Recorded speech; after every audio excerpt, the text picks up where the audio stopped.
Seguimos en vivo desde la capital de Venezuela, Caracas, con Café CNN Venezuela. La dinámica política de este país podría cambiar este próximo domingo 6 de diciembre, cuando se lleve a cabo las elecciones parlamentarias. ¿Pero qué se ha logrado precisamente en estos últimos 15 años con una mayoría oficialista en la Asamblea? Para hablar del tema le damos la bienvenida al analista político y autor del libro Reflexiones Chavistas, el señor Alberto Aranguibel. Señor Alberto, muchísimas gracias por acompañarnos hoy en el programa. Yo creo que también es importante recalcar que Venezuela tiene una política compleja, porque ni el presidente ni la Asamblea pueden tener una mayoría de poder. ¿Podría explicarnos también cómo se dividen los poderes entre la Asamblea Nacional de Venezuela, cómo se han dividido, los poderes entre la Asamblea Nacional de Venezuela y el presidente?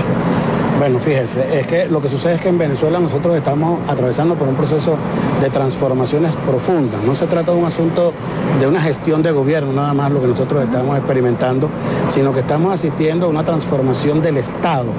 En ese sentido, los poderes tradicionales del Estado, como lo conocemos hasta ahora en el ámbito de la concepción burguesa de la democracia, han sido ampliados a 5 poderes. Es decir, se ha profundizado a partir de una concepción de participación y protagonismo que introdujo el comandante Chávez con su arribo al poder desde el inicio de la Revolución Bolivariana, desde el principio del siglo XXI.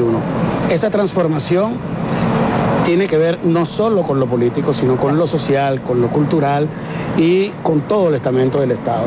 Los poderes, en este caso, tienen una función, como la tienen en toda democracia hoy en día, pero, como digo, alcanzan mucho más al ciudadano en la medida en que están llegando más allá en sus objetivos, precisamente de transferir poder al pueblo. Eso es lo que está sucediendo en Venezuela. 15 años, elecciones claves este próximo domingo. Por un lado se puede solidificar esta revolución bolivariana, como acaba de mencionar, o puede haber un cambio contundente en la Asamblea. En estos últimos 15 años, ¿qué se ha logrado con una mayoría oficialista para el país?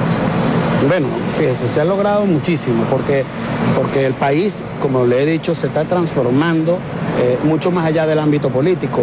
¿En qué la Asamblea Nacional ha jugado un papel importante, pero no es la Asamblea la que está determinando, digamos, la instauración del modelo socialista en el país.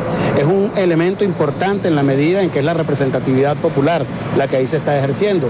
Y eso, por supuesto, está en línea con el proyecto de profundización democrática que se está avanzando en Venezuela. En Venezuela no solo estamos construyendo el socialismo, estamos construyendo un modelo democrático amplio y profundo que alcanza hasta el último rincón de Venezuela por primera vez, y ese es uno de los grandes logros que se tiene con la Asamblea. La de elaboración de leyes que promuevan esa participación, la profundicen en todos los ámbitos, sobre todo lo que tiene que ver con la inclusión social y el desarrollo de la calidad de vida y del ser humano en general. Acaba de mencionar desarrollo y calidad de vida, sin embargo, sí han habido retos en estos últimos 15 años, se hablan de fuertes índices de inflación, al igual que desabastecimiento dentro del país. ¿A qué se deben las denuncias de escasez? ¿A qué se debe lo que ha ocurrido en estos últimos años en el país? Que siendo un lado o del otro también se habla sobre todo sobre la violencia que ha pasado en Caracas. ¿Qué puede hacer la Asamblea para poder cambiar esto a partir del 5 de enero? Estamos hablando de la escasez, estamos hablando de la violencia, los índices negativos que actualmente se reportan de Venezuela.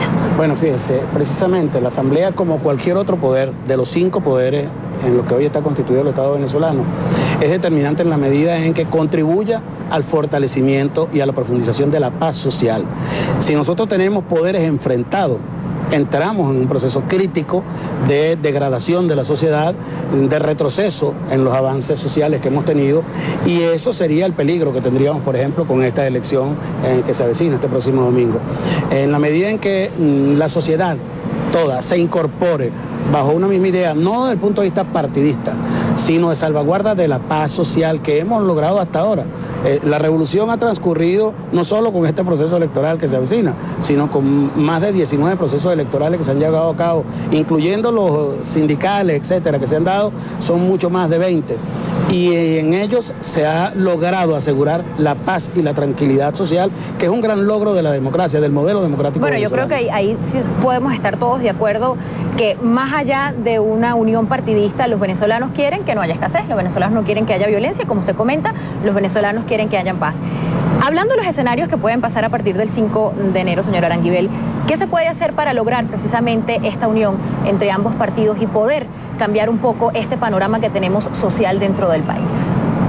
Como le digo, el ¿Pueden asunto, cohabitar ambos? claro, la posición? y hemos cohabitado. Lo que sucede es que aquí hay un sector de la política en el país que se ha reunido en torno a una idea de luchar contra el chavismo, contra el modelo socialista, pero en lo que no necesariamente están de acuerdo, más allá del punto de vista de los lineamientos políticos, de sus propuestas políticas, de sus ideas. En ese sentido, hemos encontrado que hay una oposición que no es coherente, no es homogénea, sino que tiene fisuras graves, profundas, en las que hay sectores de ultraderecha que han sido desatado... los errores estos últimos 15 años por parte del oficialismo? Perdón, para completar, hay sectores que han promovido la violencia como argumento de desarrollo político, no han trabajado con las comunidades en el fomento del debate político, en la construcción de apoyo, en la construcción del poder popular, etcétera. Es decir, ha habido situaciones difíciles que se han dado a partir de que no hay precisamente una oposición de altura, con madurez, que debata política de verdad, con argumentos, con propuestas al país.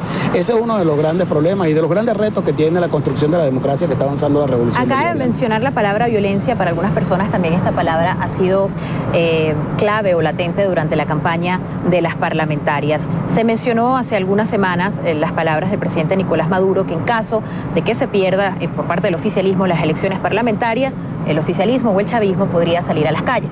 Por un discurso similar termina el señor Leopoldo López también actualmente en la cárcel. Conocemos muy bien la condena que ocurrió hace algunos meses.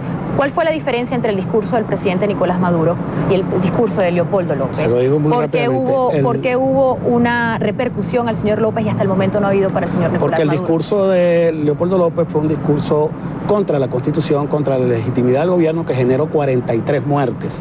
Él está condenado por la provocación, la incitación al desorden público y a la violencia en las calles, que terminó desatando de manera completamente, decidida, pues, por esos sectores, a que se provocaran muertes para tratar de provocar una crisis de ingobernabilidad en el país. Lo que ha dicho el presidente Nicolás Maduro, y lo que dijo textualmente, fue que la revolución no se detiene en un eventual y negado supuesto de un triunfo de la oposición en la Asamblea Nacional, que la revolución seguirá trabajando activamente en las calles y que pero no saldrá se puede a la calle. Malinterpretar cuando dice salir a la calle como un lenguaje violento. Mire, yo creo que lo que ha sucedido más es que la oposición, que ha estado marcada por un signo de violencia, que ha sido la que ha ejercido la violencia de manera sistemática, no en este último periodo, sino desde hace más de una década en Venezuela, en lo que están ahí, y existen los videos, existen los señalamientos claros, con pruebas de que ha incurrido en violencia de manera recurrente, necesita tratar de empatar el juego y anda buscando desesperadamente a ver en qué momento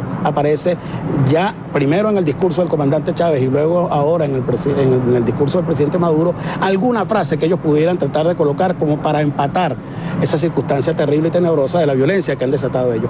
El presidente Nicolás Maduro no mandó a descargar arrechera en ningún momento, por ejemplo, que ocasionó 12 muertes aquí en un momento determinado por el desconocimiento de... Yo tengo que ser claro, yo sé que es difícil, sobre todo por la hora de la transmisión, yo no quiero ser ofensivo con nadie, pero es que tenemos que ser claros. Venezuela está sometida a un acoso mediático internacional de distorsión de nuestra realidad.